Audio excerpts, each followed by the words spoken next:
Hello, long time no see. It has definitely been a while since I have been back with another installment in my Wheel of Time journey. To be honest with you, it's just been a bit of a hectic month. I just started a new job, there was personal things going on, just a lot happened in kind of one concentrated space of time, which meant I've just not had time to pick up my camera and start filming. But during that time I did read The Dragon Reborn by Robert Jordan, aka book 3 in the Wheel of Time. I honestly finished this several weeks ago. I think about a month ago now I did finish this. I just haven't had time to sit down and film a video.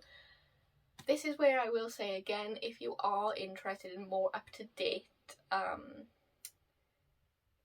updates on where I am in this series, your best bet is my Goodreads or my Twitter, because I do post my reviews like straight away once I finish. So if you are itching to know my thoughts for whatever reason, they will always be on Goodreads. My reviews are always up. So yeah, this might be a fairly disjointed video, I will just say, just because it has been a while since I have read this. And yeah, I don't want to say I haven't had time to put together a full comprehensive review, but I haven't really had time to put together a full comprehensive review. But I'm going to do my best and just kind of give you my thoughts where I'm at with it, and I'm hopefully going to be picking up book 4 very soon, because also what I've been doing since I finished this, like I said, I started my new job, which has been taking up a lot of my time. And also in terms of reading, I have been reading Joe Abercrombie's First Law series to catch up to Wisdom of Crowds. I'm now on Wisdom of Crowds. I managed to get an arc, which, you know, very grateful for that. And I've caught up and I'm just starting that now, which is very exciting. And then I'll be all caught up. And if you are a fan of First Law, I'm also planning to post a video about that series, and if you're looking to get into it, it'll be kind of a guide to that. So basically, all this to say, the Wheel of Time has taken a back burner for the last month for me, not because I'm not enjoying it, just because I've had a lot going on. But I'm still here, and I'm still making my way through it. Also, since my last video, I have purchased the entire series in paperback, as you can see. I don't know if you can, I can't tell on the camera. I have the whole thing down here, which is very exciting, very beautiful, and I love it a lot. So I'm committed. So I will be reading this entire series if it kills me, which I'm sure it won't. And the trailer came out for the TV show, which looks amazing. And it's only the teaser trailer too, so there will be a bigger trailer. Very excited, there's a lot going on, there's a lot to update you on. That's where I'm at. So, The Dragon Reborn, book 3. I love this book a lot. I gave this a 4.5. So I also gave The Great Hunt a 4.5. But The Dragon Reborn was, all 3 of the books so far, I will say, have been very different, and I really do appreciate that, and I like it, and I find it very interesting. So in book 1, we follow Rand quite heavily. He is very much the focal point of book 1. Book 2 kind of opens up and we spend a little bit of time with everyone. Book 3 is very interesting for me in terms of POVs and who we see and who we spend time with, because we don't see Rand like 99% of the book. And I thought that was so interesting. It's such a good choice, because as we enter this book, obviously Rand is still coming to terms with being the Dragon Reborn, and has kind of accepted that that is who he is at the end of book 2. But, you know, it's not the best thing to learn about yourself, I guess. And, you know, he's battling the kind of madness that's hitting him, or appears to be hitting him. And so Rand almost takes on this kind of spooky antagonist role. Like, he's clearly not the antagonist, but like, because we don't see him, we see him very, very rarely. He has this ominous feel about him, which I really, really thought was very interesting, because I don't think I've ever read a series where the hero of the first book, and who I was expecting to be the hero, take this turn. I thought that was just so interesting and something I've honestly never seen before. So that was really, really cool. It is kind of heartbreaking at the same time, just that kind of slow descent into madness that we see with him, because, you know, he didn't ask for any of this. It's just kind of hit him, and he's just being told, here you go, this is you now. Yeah, I do feel bad for him. I will be honest, I do feel bad for him. And yeah, but it is just really interesting to see where he's at now compared to the first book. So I'm really enjoying that a lot. So again, similarly to The Great Hunt, we have kind of multiple plot lines going on at the same time that kind of converge at the end, and I do really like this approach. It kind of opens the world up a little bit more. We get little clusters of people and get to see their interactions. It's quite fun. So firstly, we have Perrin's chapters, which Perrin is quite a big part of this book, and after the first couple of chapters when Rand runs away, Perrin, Moiraine, Lan and Loyal set off to chase after him and find him. And I really liked their plot line. I thought it was really fun. And they all quickly realise that Rand is headed to the Stone of Tear to find Callandor, the lovely, shiny, magical prophecy sword that he's setting out to find, and obviously that's not the best choice probably, so they go to chase after him and try and track him down. And it's really interesting to see, because everywhere Rand is, you can track because of his Targaryen-ness affecting everybody around them. Like, the first place I think they get to when they realise this, everyone in the village just kind of gets married. Like, everyone just decides they want to get married. And it's just, I don't know, I thought it was really cool. It was quite funny. Just little ways of being able to track him, little breadcrumbs here and there, in fun little interesting ways. And on their journey, they meet Fail, who, yeah, I like Fail. Fail's cute, I like her a lot. Fail is Perrin's new love interest, and I ship it hard, I will be honest with you. So Fail is this lovely young woman who is currently hunting for the Horn of Valyr, which, as we know, she's not gonna have much luck with, but she doesn't know that. So she's hunting for that, and she's like, you guys look like you know where it is, so she tags along, gets more than she bargained for. My poor gal, she really does get put through the ringer, and she didn't ask for it, but it's fine because she's with Perrin now, and yeah, they're really cute. And obviously, another big part of this series that I'm really enjoying, and picked up quite a bit in this, I don't know if you can see the tabs that I have in this book, I have been tabbing, like, prophecies and visions and things, mainly things that Min says, to be honest with you, because they're like little things that will hint to other things later on. So this one is just, or dreams as well, because dreams become a big thing in this book, obviously. So for example, one of the first ones I tabbed in this was Min, as Perrin was leaving, or as Min was leaving, so she tells Perrin what she sees around him, and she says an Ailman in a cage, a Tuatha with a sword, a falcon and a hawk perching on your shoulders, both female I think, and the rest of course, what's always there, darkness swirling around you, and etc, etc. I like to tab these because it keeps them in my mind, so that when they happen, like the falcon with Fail, I clock it, I see it, or there's other little bits too.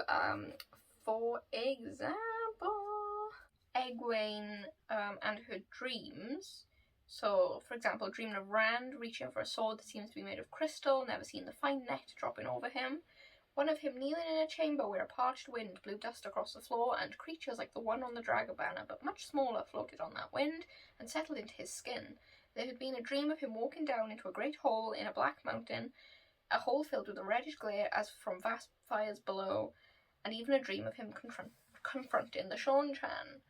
But then there's also Matt and Perrin dreams. Yeah, there's a lot, and it's just really fun. And one of the things in the Matt dream that Egwene has in this chapter is just like the one about Matt speaking the old tongue.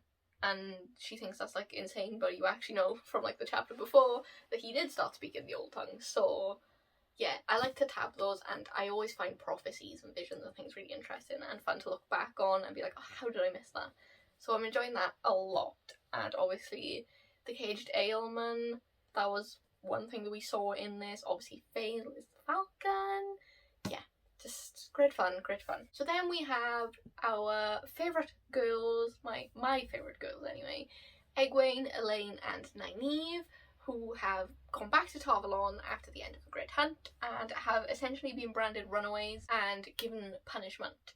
So the Amelin Seat then pulls them aside and recruits them essentially in the hunt for the Black Azure, which, can I just say, it was such a fun plot line, because I genuinely just don't trust any of them. I trust none of them. None of the women in Tarvalon I trust. I just don't. And it's just really funny because they just like keep doing these things that are just like quite suspicious. But you're like, is that obviously suspicious? Or, you know, just doubting myself and then double doubting myself. And I don't know, I just thought it was really funny. And I'm still very untrusting of any of them, so that's fun. And then, of course, Egwene and Elaine are raised to be accepted, and Egwene is given a ring to allow her to travel to Tel'aran'rhiod, which sounds very Welsh. It looks like a very Welsh word, but Dreamland. They go to Dreamland, and through all their shenanigans, long story short, they learn that they should go to Tyr, because they know that is where the Black Hadja are probably going, because they're chasing after Rand. So they chase after too. They pop along, so everyone once again is in Tyr, as in the Great Hunt, where everyone kind of converges in one place. And chaos ensues, as always. So one of the things that was quite fun is the introduction of more Forsaken, because they've obviously been talked about and brought up, but in this we see a couple of them are actually in charge and ruling some cities, and kind of seeing the effects of that and how it alters the city itself and the people and their behaviours and things, which I thought was really interesting. So I'm excited to see more Forsaken being brought up.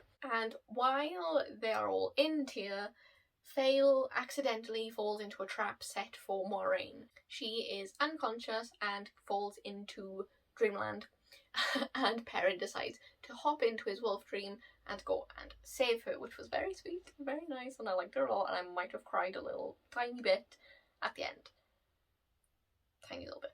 And at the same time, Egwene, Nynaeve and Elaine have been forcibly betrayed and captured, and Egwene also enters Dreamland to try and get everyone out and escape. And at the same time, also in the city is Matt and Tom, which I'm happy to see Tom again. Matt, we'll get on to, but Matt is there, and he's like, I'm gonna go save Egwene and Elaine and Nynaeve, and it's gonna be great. But like, he shows up and essentially is entirely pointless, because Egwene just sorts her. She just, like the boss bitch she is, she just sorts her. She's like, yeah. So Matt was entirely pointless in this, but you know, he was there. He tried. Tom is quite ill, from my bad memory. I believe he was ill and he wasn't at the Storm of Tyr, but Matt was. He just didn't need to be, essentially. So yeah, so Egwene gets all the girls out. Matt is there. Perrin Perrin is trying to save Vale. Rand then reaches the heart of the Stone of Tyr and faces Bilal, another Forsaken, who Moiraine promptly dismisses. Again, just boss bitch. They're all boss bitches. So Moiraine sorts her, and then Rand faces off with Baalzamon again and defeats him again. It's a reoccurring theme, it seems. But this time we do see the body. So I don't know if he's actually dead now. I don't know. I'll be real with you. I don't know. I was left a little confused. But we'll find out, I guess. And then Perrin frees Vale. That's all good. Very romantic. There was a very sweet moment with that. Oh, very cute. Oh. And yeah, and then something else we saw a lot of in this book were the Aiel people who Rand is a part of, allegedly. They are the people of the dragon, and believe that Rand is going to be the one to lead them. So that's pretty much where we left off. It was very exciting. I really, really enjoyed it. I'm trying to decide if it's my favourite. It might be my favourite so far. I feel like they've gone up with each installment, which can only bode well for the next book. Fingers crossed. It's a chunky one. The next one is chunky. Like, also it's hilariously floppy. Like, I love a floppy paperback, but like, absurd. Just absurd. I think it's like 1,000 pages. Like, chunky boy. But very excited. But yeah, so I really, really enjoyed this. In terms of characters, who's my favourite? Who are my favourites? I don't know. I think Perrin is probably my favourite. I enjoy his chapters a lot. I enjoy his character a lot. He doesn't annoy me. He's very sweet. I'm enjoying the new little romance we've got going on there. I also still really like Egwene. I like Egwene a lot. The one everyone's going to be waiting for me to talk about is Matt. Realistically, everyone's waiting for me to talk about Matt because everyone said, oh my god, after the Dragon Reborn, you're going to love Matt and you're never going to say a bad word about him again because everyone hates him in the first 2 books, but then everyone loves him after the Dragon Reborn. And like, yeah, but like, I don't love him. Like, I'm very neutral on him right now. Yeah, I don't know. Like, I'm sorry if you were waiting for me to come into this video and be like, oh my god, I love Matt. Like, I don't. It could happen. Here's the thing, right? I am fully open to the possibility of growth in Matt's character and my feelings towards Matt's character. I just think after being so chronically annoyed with him in the first 2 books, it's just kind of tainted that relationship for me right now. But also, like, I don't know. Like, after obviously his curse was broken, I don't know, he's still quite annoying, like, you know, but I think that's just his personality, so I don't know if my opinions will change. I think they probably will, just as I become more used to the real Matt. I just think he is also just the kind of person who in real life would get on my nerves a little bit, so yeah, if you were waiting for me to say I love him, I'm sorry, please don't unsubscribe for me, but, you know, I don't hate him, and that, my friends, is progress. So yeah, I think Perrin is my favourite, Egwene, Matt is like I think I did actually rank them, but I can't remember. Yeah, I don't know. I also still really like Nynaeve. I like Nynaeve a lot. I'm still waiting for the Lan and Nynaeve romance to skyrocket, please. I feel like it's gonna be very, very, very slow burn. But it's fine. The angst, I can deal with the angst. Yeah, I don't know. Everyone else, I don't think my opinions really shifted very much on anyone in this, to be honest with you. I found Rand more interesting not seeing him, and that's not because I don't like Rand. I just think the approach to his character in this book was just very interesting, and he's very different to the Rand we knew before. So yeah, I thought that added a little extra mystery and an extra layer to his character, which is always fun. Yeah, I don't think I really have anything in the way of predictions right now, to be honest with you. Again, I'm really sorry if this is a bit jumbled, disjointed, not very informative. it has just been a while and I have genuinely just been quite busy and quite tired. But I'm hoping now to settle down a little bit more and get back into my routine that I was in before. Starting with The Shadow Rising, hopefully in the next week or two I should be starting. So look out for that. Again, follow me on Twitter, add me on Goodreads if you want my kind of current updates, because that's always the best way, because sometimes it does just take me a while to make a video. So if you are more interested, they're all linked in the description. So yeah, that's it, I think. Thank you for watching this. Thank you for waiting around for me to actually make this video. I really, really am sorry it took so long. I'm gonna try and get more on top of it soon. So thank you so much for watching. I hope you enjoyed this. Let me know your thoughts below. I always like having a discussion in the comments and finding out what everyone else thought, because I think, like I said, this might have been my favourite one so far. Potentially. So yeah, let me know what you thought too. And that's it. So thank you and bye.